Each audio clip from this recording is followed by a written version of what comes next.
अर्थतन्त्र तहस नहस हुने खालको अवस्थामा गइरहेको अवस्थामा अहिले सरकारले नेपाल प्रहरीलाई आवश्यक पर्यो भनेर 84 करोड रुपियाँ रकमान्तर गरेर जुन हतियार खरिद गर्ने जुन एउटा नयाँ चाहिँ लाभ कमाउने एउटा जुन चाहिँ एउटा नयाँ योजना अगाडि लिएर आएको छु यसको र अहिले नेपाल प्रहरीलाई यो ढङ्गको हतियार आवश्यक हुने हो कि होइन, बिचौलियाहरूलाई पैसा चाहिने हुन्छ, राजनीतिक शक्तिमा रहेका मानिसहरूलाई पैसा चाहिने हुन्छ, त्यतिखेर यस्ता हतियारका काण्डहरू घट्ने गरेका छन्। इतिहासमा पनि विगतमा पनि यस्ता घटनाहरू भएका छन्। यस्ता घटनाहरूमा बिचौलियाहरूले आफै फाइल खडा गर्छन्, सप्लायरहरूसँग कन्ट्र्याक्ट गर्छन्। योभन्दा अगाडि सुडान घोटाला काण्ड पनि भएको थियो। गठबन्धनमा बसेका साथीहरूलाई पैसा चाहिएको छ, यहाँ कमिसन चाहिएको छ। यो कमिसन र पैसाको लोभमा राष्ट्रको अर्थतन्त्रलाई तहस नहस गर्ने श्रीलङ्काको स्थिति अहिले कस्तो छ? राष्ट्रपति राजप्रसादबाट भागेर हिँड्नुपर्ने अवस्था भएको छ। यहाँ पनि अवस्था नहोस्। यो चुनाव जुन छ यो चुनाव देखावटी नौटङ्की मात्रै हुँदै हो। अर्थतन्त्र तहस नहस भयो भने शासकहरू भाग्ने छन्, लाभ कुम्ल्याएर पैसा कुम्ल्याएर विदेशमा जानेछौँ। तपाईँ हामीलाई यहाँ नरकमा बस्नुपर्ने बनाउनु छन्।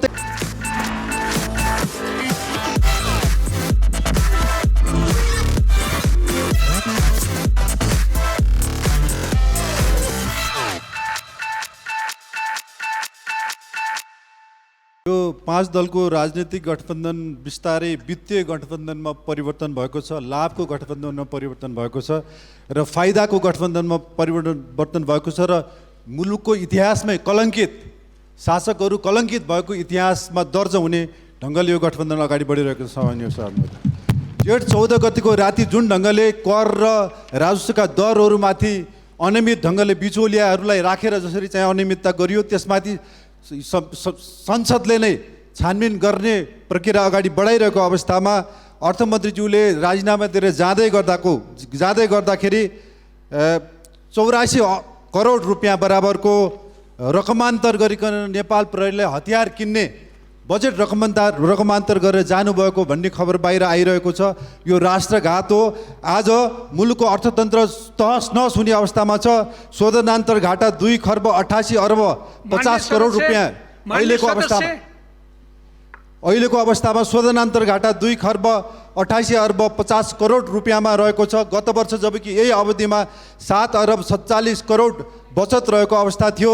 48 खर्ब 51 अर्बको जीडीपी रहेको हाम्रो अर्थतन्त्रमा 11.3% को स्रोत अभाव रहेको देखिन्छ।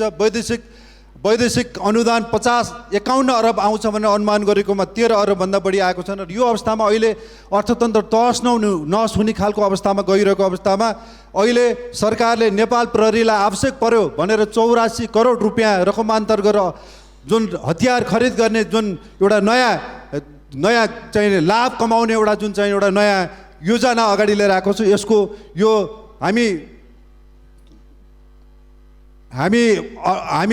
प्रतिपक्षमा रहेका नेकपा एमाले प्रतिपक्ष दल यो सरकारको जुन यो योजना छ जुन खालको चाहिँ यो हतियार किन्ने जुन एउटा नयाँ योजना लिएर आएको छ त्यसमा हामी यो प्रतिपक्ष दलले विरोध गर्दछ र अहिले नेपाल प्रहरीलाई यो ढङ्गको हतियार आवश्यक हुने हो कि होइन, नेपाल प्रहरीसँग यसको निड असेसमेन्ट गरिएको छ कि छैन, नेपाल प्रहरीलाई जति बेला पनि यहाँ बिचौलियाहरूलाई पैसा चाहिने हुन्छ, राजनीतिक शक्तिमा रहेका मानिसहरूलाई पैसा चाहिने हुन्छ, त्यतिखेर यस्ता हतियारका काण्डहरू घट्ने गरेका छन्। इतिहासमा पनि विगतमा पनि यस्ता घटनाहरू भएका छन्। यस्ता घटनाहरूमा बिचौलियाहरूले आफै फाइल खडा गर्छन्, सप्लायरहरूसँग कन्ट्र्याक्ट गर्छन् र राजनीतिक शक्ति केन्द्रसँग मिलिमतो गरिकन फाइल खडा गरेर नेपाल प्रहरीलाई ल यो फाइल आएको छ, तपाईँ यो फाइललाई सदर गरेर माग बनाएर अर्थ मन्त्रालयमा पठाउनुहोस् भन्ने ढङ्गले पठाइकन त्यसरी चाहिँ विभिन्न प्रकारले चाहिँ षड्यन्त्र गरिकन घोटाला गर्ने खालका इतिहास पनि छन्।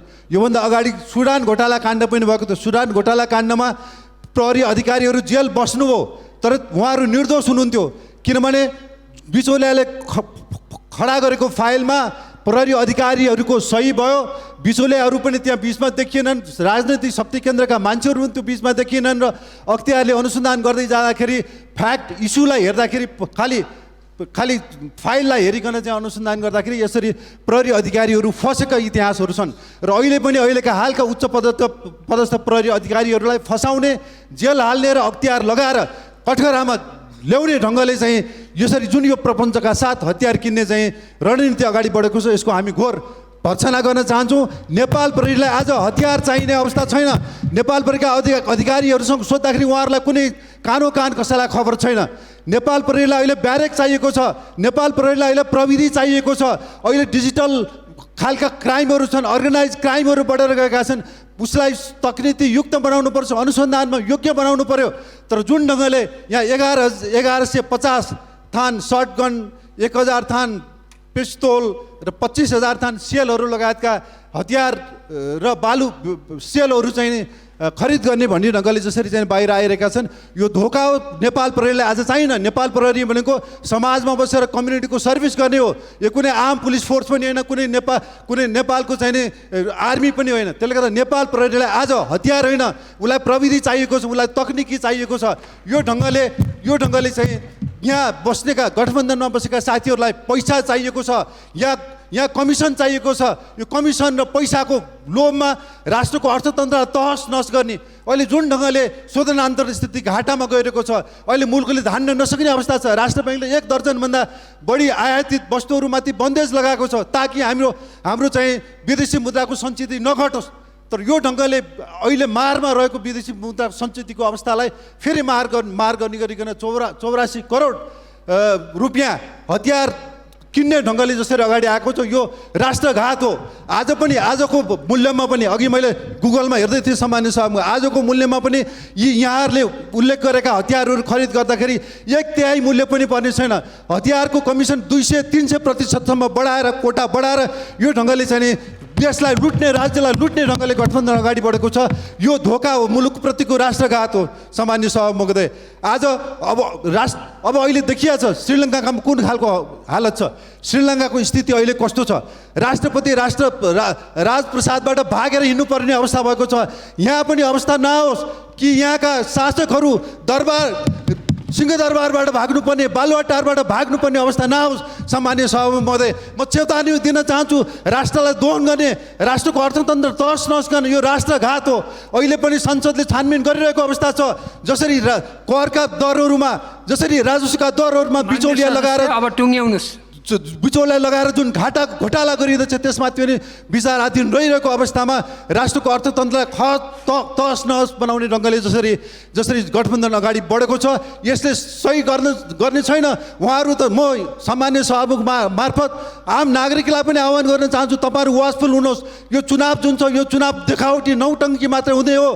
अर्थतन्त्र तहस नहस भयो भने शासकहरू भाग्ने छन्, लाभ कुम्ल्याएर, पैसा कुम्ल्याएर विदेशमा जानेछौँ। तपाईँ हामीलाई यहाँ नरकमा बस्नुपर्ने बनाउनु छ। त्यही कारणले सबै नागरिकहरू उठ्नुपर्ने अवस्था छ। र गठबन्धन सरकारलाई म चेतावनी दिन चाहन्छु, यो हतियार किन्ने आफ्नो निर्णयबाट फिर्ता होस्। सम्माननीय सभामुख महोदय। कुमारी गिरी। सम्माननीय सभामुख महोदय, सप्तरी जिल्ला खडकनपा 7 निवासी मिटर ब्याजी रामदेव साहू विगत 40 वर्षदेखि यो पेसामा लागेर अकु सम्पत्ति आर्जन गरेर हजारौँ सप्तरीवासीलाई सुकुम्बासी बनाई मुद्दा दर्ता हुँदा धरान 19 को घरबाट फरार भएका छन्। उनका छोरा नन्दकिशोर र छोरी अनुराधालाई सप्तरी जिल्ला अदालतले पूर्व पक्षमा राखी अनुसन्धान गर्ने निर्णय गरेकोमा सप्तरी प्रशासन र न्यायिक अदालतलाई धन्यवाद भन्न चाहन्छु। सभामुख महोदय, रामदेव साहू तेली महिलाहरूलाई सम्पत्ति फिर्ता र ब्याज छोड्ने प्रलोभन देखाई शारीरिक शोषण गरेको मुद्दा र सम्पत्ति शुद्धिकरणको मुद्दा सम्बन्धित निकायमा दर्ता भएको हुनाले अविलम्ब मिटर ब्याजी रामदेव साहूलाई कानुनको दायरामा ल्याई कडाभन्दा कडा कानुन कारवाही गर्नु पर्यो भने म जोरदार माग गर्न चाहन्छु। कारवाही मात्रै गरेर हुँदैन सामान्य सभामुख महोदय, उहाँलाई त महिलाहरूको शारीरिक शोषण गरेको अपराधमा पनि कडाभन्दा कडा कारवाही गर्नुपर्दछ भन्ने माग गर्न चाहन्छु। यसका साथै यस्ता मिटर ब्याजी कञ्चन रूप 5 का सरिता। सम्माननीय सभामुख महोदय, नेपालका मित्र, एसियाका एक प्रभावशाली राजनीतिक व्यक्तित्व, दोस्रो विश्वयुद्धपछि जापानमा लामो समय प्रधानमन्त्री बनेर एक कीर्तिमान इतिहास रचन सफल जापानका पूर्व प्रधानमन्त्री सिन्जो आबेको मृत्यु सन् 2022 जुलाई 8 तारिकका दिन जापानको नारा सहरमा चुनावी सभालाई सम्बोधन गरिएको बेला बन्दुकधारीको गोली प्रहारबाट उहाँको हत्या भएको खबरले स्तब्ध तुल्याएको छ। म उक्त हत्याकाण्डको घोर भर्त्सना र निन्दा गर्दछु। स्वर्गीय सिन्जो आबेप्रति भावपूर्ण श्रद्धाञ्जली व्यक्त गर्दछु। सिङ्गो जापान यति बेला आफ्नो लोकप्रिय नेता गुमाएको पीडामा शोकाकुल छ। शोकाकुल जापान सरकार, जापानी जनता र उहाँको परिवारप्रति गहिरो समवेदना प्रकट गर्दछु। धन्यवाद।